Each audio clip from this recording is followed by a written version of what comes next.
The Iranian regime is becoming increasingly divided, with more and more rifts between the political leadership and the Revolutionary Guards becoming known. Trump is simultaneously threatening to destroy the very foundation of the country's livelihood, while at the same time declaring that a regime change has effectively already been accomplished. And there are more details about damage caused by Iranian weapons and what's happening now with the Kurds in the war, how far they will get involved. All of this in this situation report on the Iran war. Holy now says, "Save the most at Holy with my code." The attacks on the Iranian arms industry continue, as the Israelis report numerous targeted sites. The arms industry and also the nuclear weapons research facilities in Parchin were attacked again. That has already been the target several times, and in Parchin, research had been conducted on nuclear weapons in the past. The steel industry was also attacked again, as has been reported here. And the Faculty of Physics at the Iranian University of Science and Technology in Tehran was attacked. This, for clarification, is apparently involved in nuclear weapons and missile research. Israel says that there is a wind tunnel for missiles beneath the facilities.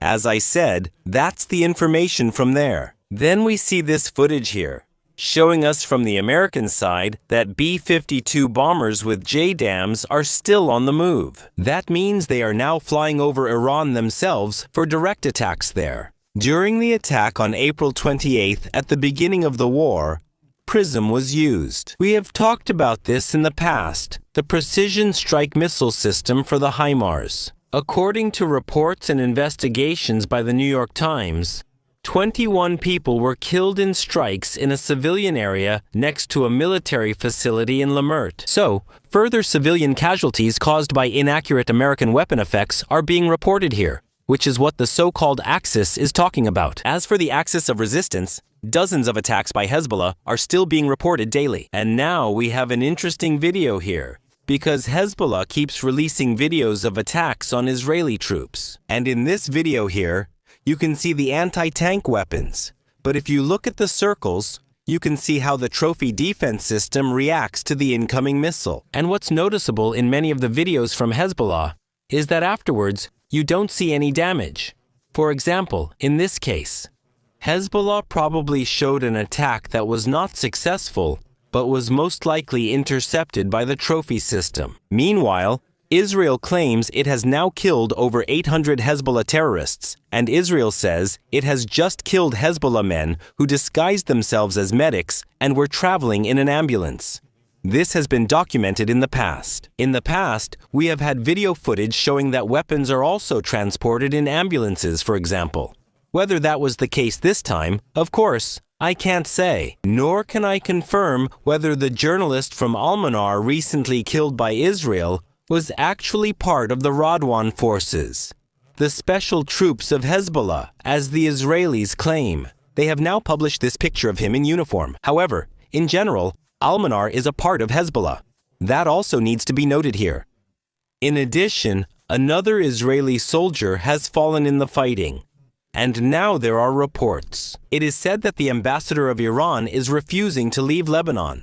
He had been declared persona non grata, and Hezbollah is said to be encouraging him to ignore this. Of course, we have to understand this as a clear signal to the government of Lebanon about how Iran and Hezbollah view Lebanon's sovereignty, and that will certainly not contribute to reconciliation between the two groups. In Iraq, attacks from both sides continue. We have footage here of a drone.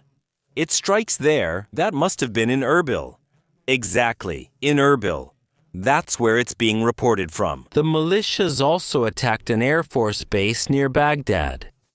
An Antonov 26 was destroyed in the process. Here, it's called Antonov 132, so a transport aircraft was destroyed in the process. There was also an attack on an Iraqi oil refinery. In this case, it seems to have ended without major consequences. It ended without major consequences. But the president of the Kurdish autonomous regions was also attacked. Here too, the attack had no consequences. The attack on the Kurdish president was obviously unsuccessful, partly because he was well protected. If you want to protect yourself too, especially on the internet, you can do that with today's sponsor, no matter if you are a president or not. When I'm researching for videos, I often have to access websites that block parts of the world based on their IP, or let's say are a bit questionable. That's where I absolutely need a VPN. With CyberGhost VPN, today's sponsor, I can not only access such websites encrypted and without logs, but also bypass the geo-blocking of 40 different streaming services. With just 2 clicks, you can select one of the 100 countries offered by CyberGhost to unlock content that's blocked in your region. That's also the case in the UK, which is why I can access probably the best documentaries ever, those from the BBC, with CyberGhost. Of course, no logs are kept, so no one can track which sites you've visited. With CyberGhost, encrypted, and since no logs are kept, no one can track which sites you've visited. With it, I can bypass geo-blocking on various streaming services. Only encrypted, no logs, so no one can track which streaming services you've accessed. The software is very user-friendly and works on all common devices without any technical knowledge required. If any problems do arise, support is available around the clock. Of course, also in German. Even with logs, you could only track which streaming services were used. The service has over 38 million users. If you use the link in the description, you get an 83% discount and 4 additional months for free. If you are not satisfied, there is a 45-day money-back guarantee. Meanwhile, it is reported that Iran's president is apparently in conflict with the Revolutionary Guards. On the one hand, this is about the effects of the war, especially economically. According to the statement, Iran could hold out for another 3 to 4 weeks. Then complete economic collapse would be imminent. It's also about the fact that the armed forces are supposed to be controlled by the political leadership, but currently they are said to be acting completely independently. The Iranian president said that neighboring countries would no longer be attacked, and he apologized for that. And at the same time, the attacks just kept going on without pause, which shows that his statements, even though he is the president, are completely ineffective. However, it's important to understand here that all the reports I find about this seem to trace back to exactly this source, on Iran International, and that's an opposition site. It's definitely very well connected, and they have informants in Iran. We've already talked several times about the fact that informants for Iran International have been sentenced to death and arrested in Iran itself. But of course we have to understand that the site has its own interests. The organization has its own interests, and one of those interests is to keep up the pressure on the regime. So if it's reported that a complete collapse is imminent in 3 to 4 weeks, that would encourage people to keep going, not to stop, and to carry out further attacks. That doesn't mean it's not true. That doesn't mean the Iranian economy can withstand it. It would be completely logical in itself that the Iranian economy can't hold out much longer and should be on the verge of collapse. We've discussed this before. The country is nearly bankrupt. There's hyperinflation. And this was all before the war. Now, by all normal standards, it has become significantly more difficult. But we need to understand how to critically assess the sources. Then, we have news about the Kurds. And in fact, it is now known that the Kurdish operation was actually planned. That it was indeed planned to invade Iran with the Kurds. It was supposed to happen very early at the beginning of the war. And there was hope that this would lead to a general revolt, would lead the regime after the leak, after it was published, and that the Kurds would be the ones to do this. And after there were even reports that the Kurds in the had invaded, Iran reinforced its troops and at the same time massively increased the pressure on the Iraqi Kurds, because the invasion of Iran would have taken place from their territory. Erdogan also apparently told Trump that Turkey would not accept Kurdish independence, no matter in which country in the Middle East, and the Gulf states have strongly warned against a breakup of Iran. The Kurds themselves are said to have been worried that they couldn't rely on the US, and so everything came together to prevent this operation, which in general was probably quite optimistic, and of course could have endangered the territorial integrity of the country. Meanwhile, Iran continues to attack. Once again, there have been strikes in Israel with new fatalities. And here we have a recording showing what it looks like when cluster munitions hit a location. We've talked about this in the past, the warheads of the cluster munitions. They're relatively small, but they detonate very early and scatter over a large area, which allows the Iranians to cover a city and at the same time makes defense very difficult. And in this case, we can see the effect on a vehicle. Here, the vehicle itself was obviously completely penetrated, and then the detonation happened underneath it. In this way, the car is flung away. We can of course imagine what that would have done to people.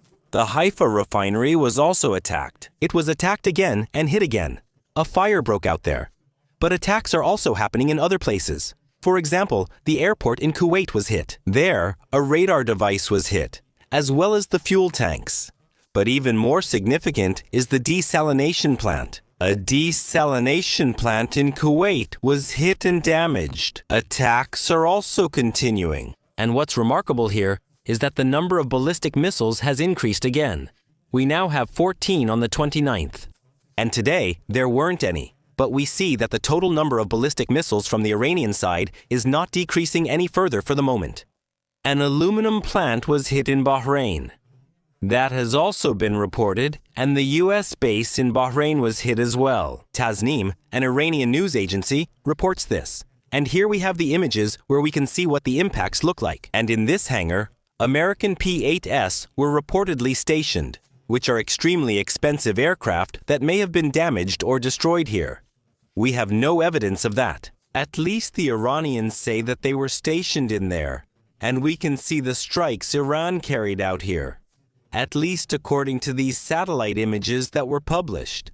Attacks are also continuing on Qatar. Since the 28th, since March 28th, attacks have resumed. Qatar had a few days of calm after Trump threatened Iran to destroy the large Iranian gas field in the south if there were any further attacks on Qatar. Now, however, attacks are taking place daily again. The latest reports from the Qatari Ministry of Defense also mention regular attacks once more. Attacks are also continuing against the United Arab Emirates. We see this on the 29th, Mawach and Kiev. 16 ballistic missiles and 42 drones. And today, there were 11 ballistic missiles and 27 drones that were used. And of course, Saudi Arabia is also still being attacked. However, they don't provide us with such a nice summary. But we can see here, for example, that a ballistic missile was fired at Riyadh. So, missiles and drones are still being fired at Saudi Arabia. There was also an impact in Oman. One of the large loading cranes at a port was hit there. One person was injured. And we have more news about the missiles that were fired. I said in the live stream that over 3,000 missiles were fired. That was a mistake on my part, which is important to correct. At this point, it's not over 3,000 missiles, but about 1,300 something in that range. And the 3,000 number referred to 3,000 attacks in total instead. Even that is already a bit outdated. For example, here we have what Al Arabiya is reporting, for instance, that 4,900 missiles and drones have been fired at the Gulf states. In total, we have 840 missiles here, 1,100 missiles, plus the missiles fired at Israel. Altogether, we're now slowly approaching 1,500. But of course, it's no longer 3,300. But it's also not 3,000. And that means it's still very possible within the framework of the 2,000 missiles that were originally reported. Recently, we heard from the Israeli side that they are assuming 2,500. We also had reports about how many the Iranians actually have and how many have been destroyed. But it's definitely not the case that the Iranians have suddenly fired twice as many as they were supposedly believed to have had. So we're clearly still within that range. And of course, it was important to set the record straight at this point, because it was spread by many media outlets and in many places. And possibly there was a misunderstanding somewhere at the beginning, which was then spread further. And I wanted to correct it here at this point. Then once again, a missile was intercepted over Turkey that had entered Turkish airspace. And now we have footage of the destroyed E-3 Sentry, that is, the AWACS of the Americans. The aircraft had been reported as damaged. As you can see here, that looks more than just damaged. And here we have footage from the ground, which as far as I know, is completely authentic. And there we can see, if that's considered damaged, then it gets interesting to see what happened to the other damaged aircraft, because there's no doubt about it. This aircraft is a total loss. Maybe you could salvage a few parts from the cockpit somewhere, but here we can also see the radar equipment lying next to it. And it's been largely destroyed. The aircraft has definitely been destroyed. Let's move on to naval warfare. Thailand has negotiated with Iran so that its ships are allowed to pass through the Strait of Hormuz. That means more and more countries are now negotiating with Iran, effectively giving Iran control over the Strait of Hormuz and accepting it, which is also politically very explosive. And Pakistan has also negotiated again so that 20 ships are allowed to pass through. Now, of course, Iran is pleased with this and wants it to stay that way. Meanwhile, Iran itself is of course continuing to export oil. The latest satellite images from Haag show that 5 large oil tankers are currently being loaded at the same time. That means oil exports from the Iranian side are continuing. International support is also still ongoing. So we have new statements that the Russians and Iran have discussed a delivery of drones. The extent of this delivery is still unclear, whether it is regular or just a one-time thing. That is still unclear, especially if there are only a few. A single delivery isn't significant, but regular deliveries are another matter. In addition, there are also target data, which are probably largely responsible for the Iranian successes, including the destruction of the E-3 Sentry, as well as hitting hangars, hitting radar stations, and so on. All of these are target data that the Russians are most likely providing to the Iranians. So for Russia, it's a simple matter. The US has not yet developed anti-drone capabilities like Ukraine, so their defense is more expensive and cumbersome. This not only increases the chance of further damage if the Iranians have Russian drones, such as the destruction of more expensive aircraft, but also the risk that expensive ammunition will be wasted to shoot down the drones. In Ukraine, it's the case that Ukraine uses a variety of means, many of which are very inexpensive and are used first. In the Middle East, many of these capabilities do not yet exist, such as vehicles with heavy machine guns mounted on them.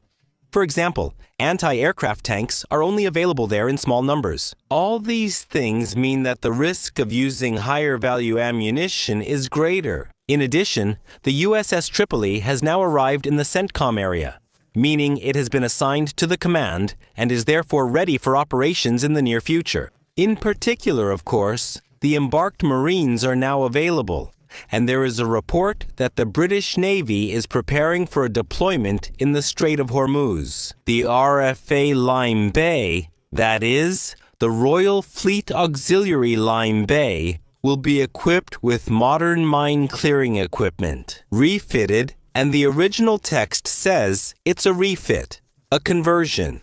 How long that will take is completely unclear. Theoretically, that could be a matter of months, or it could be a matter of days. It simply depends on how extensive this conversion is and how easy it is. I wasn't able to determine that quickly.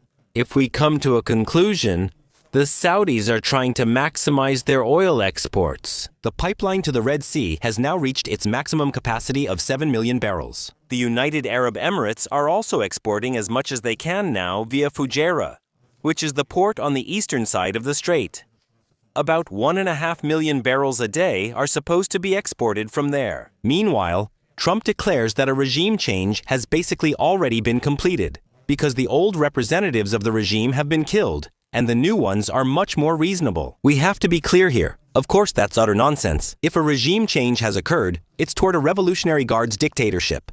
And if new representatives seem more approachable, it's because of the effect of US weapons, not because they are more moderate. From my perspective, Trump is likely preparing to declare victory if needed, since regime change would be seen as complete. That means he can then say, hey, we achieved a regime change. And while, objectively speaking, as I said, that's utter nonsense, at least some of his supporters will probably buy it. In fact, the current regime is more radical and repressive than the Iranian regime was before the war began. The Revolutionary Guards want to continue the current repression permanently and hunt down and eliminate the enemies of their system internally. Reports state that all future protests will be suppressed, and a real regime change would have meant a replacement by pro-Western leaders, possibly while maintaining a dictatorship. So, if there had been a regime change, theoretically, it does not necessarily have to lead to an increase in individual freedom. It could just mean that one dictatorship is replaced by another. If this other dictatorship favors the USA, it would essentially be regime change. The other kind of regime change would, of course, have been a change of the system with freedom. But what we have now is anything but what we would normally consider a regime change. In addition, there are reports about the Pentagon planning ground operations that could last for weeks. Here we have to say, if the ground operation is limited from the start, Iran might believe it can simply wait it out.